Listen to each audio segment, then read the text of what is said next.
नमस्कार दोस्तों, प्रतिमा moral story में आप सभी को स्वागत है। हमारी आज की कहानी का नाम है सास भी कभी बहू थी, तो सास बनने के बाद बहू को दुख क्यों। सुमित्रा की आंखें खोली तो देखा कि दिन बहुत चढ़ आया था। वह हड़बड़ाकर उठी।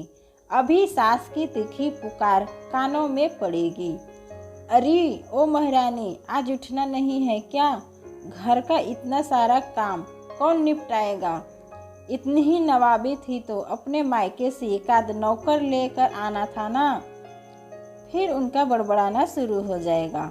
ओह, इतने बच्चे जन कर धर दिए, इनको कौन संभालेगा? इनका बाप सारी चिंताएं छोड़कर परदेश में जा बैठा है। जाने कौन सी पढ़ाई है शैतान की आंत की तरह जो खत्म ही नहीं हो रही है।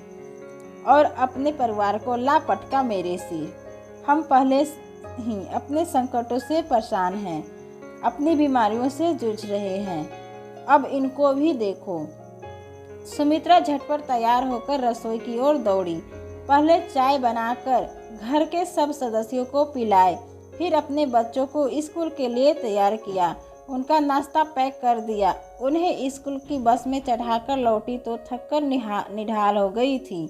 अभी तक उसने एक घुट चाय तक नहीं पी थी। सच पूछो तो उसे चाय पीने की आदत ही नहीं थी। बचपन से ही वह दूध की शौकीन थी। उसके मायके के घर में गाय भैंसें बंधी रहती थी। दही दूध की इफारत थी। जब वह ब्याह कर ससुराल आई तो उसने डरते डरते अपनी सास से कहा कि उसे चाय कॉफ़ी की आदत नहीं है, उसे दूध पीना अच्छा लगता है। सास ने मुंह बनाकर कहा, दूध किसे अच्छा नहीं लगेगा भला, लेकिन इस शहर में दूध खरीद कर पीना पड़ता है। यहाँ तुम्हारे ससुर की तनख्वाह में दूध वाले की बिल चुकाना भारी पड़ता है। बाल बच्चों को दूध मिल जाए तो वही गमीनत समझो। उसके बाद सुमित्रा की फिर मुंह खोलने की हिम्मत ही नहीं हुई थी।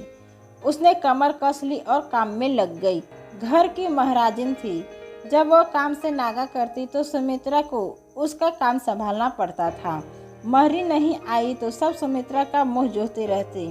वह झाड़ू लेकर सर सफाई में जुट जाती।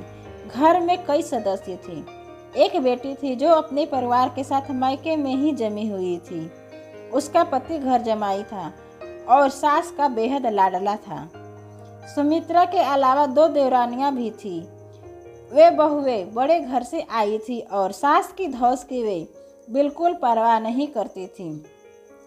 तकरीबन रोज ही खा पी बन ठन कर सैर सपाटे को चल देती। कभी मल्टीप्लेक्स सिनेमा घर में फिल्म देखती तो कभी चाट पकौड़ियाँ खाती।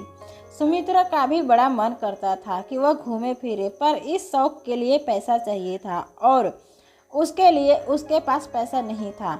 उसका पति डॉक्टरी पढ़ने के लिए लंदन यह कहकर गया था कि तुम कुछ दिन यही मेरे माता पिता के पास रहो, तकलीफ होगी पर थोड़े ही दिन में FRICS की पढ़ाई पूरी होगी और नौकरी लग जाएगी।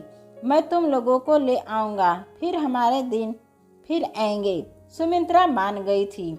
इसके सिवा कोई चारा भी नहीं था। बच्चों की पढ़ाई की वजह से उसका शहर में रहना अनिवार्य था।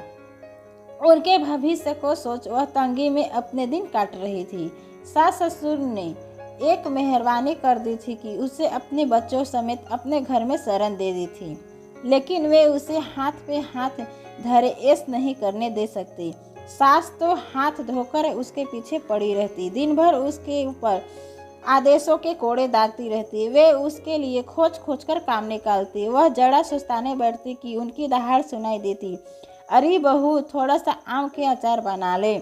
उन्हें लगता कि बेटा तो एक पाई भेजता नहीं है, कम से कम बहू से ही घर का काम करवा कर थोड़ी बहुत बचत कर ली जाए तो इसमें बुराई क्या है। इस महंगाई के ज़माने में 4 प्राणियों को पालना कोई हंसी खेल तो नहीं थी।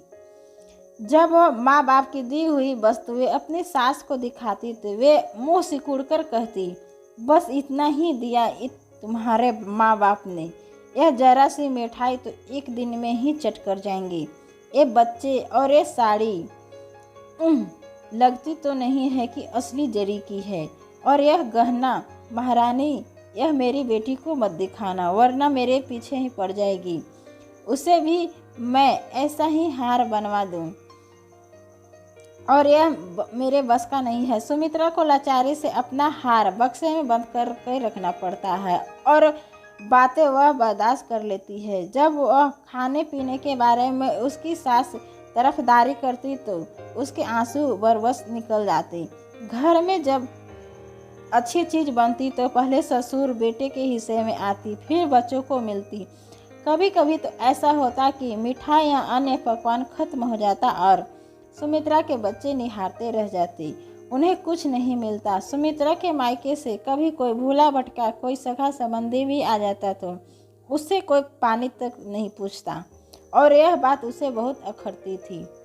तो दोस्तों, आशा है कि ये कहानी पसंद आई होगी।